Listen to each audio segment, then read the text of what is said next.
आजकाल मोठ्या मोठ्या शहरामध्ये कम्युनिटी लिव्हिंगची प्रथा आहे। 100 200 फ्लॅट्सच्या सोसायट्या बनलेल्या आहेत आणि जे बिल्डर ही सोसायटी बांधतात ते वन टाइम मेंटेनन्स साठी पैसा गोळा करतात प्रत्येक मेंबरकडनं। सरासरी ही रक्कम 1.5 लाख रुपये असते। सो आपण असं समजू की 100 फ्लॅटची सोसायटी आहे, 1.5 लाख प्रमाणे 1.5 कोटी रुपये as a maintenance one time deposit तयार झाले। हे पैसे एफडी मध्ये न ठेवता जर आपण हे म्युच्युअल फंड मध्ये इन्व्हेस्ट केले तर त्याच्यावरती 62,000 रुपये महिना मी तुम्हाला जनरेट करून देऊ शकतो। शिवाय मुद्दलीत देखील वाढ होणार आहे।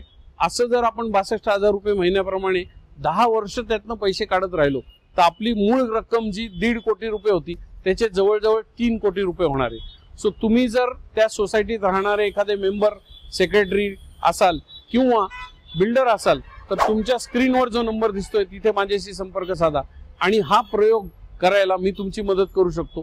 आणि अनेक लोकांनी अशा पद्धतीने पॅसिव्ह इन्कम जनरेट केलंय। तुमची सोसायटी सुद्धा हेच करू शकते।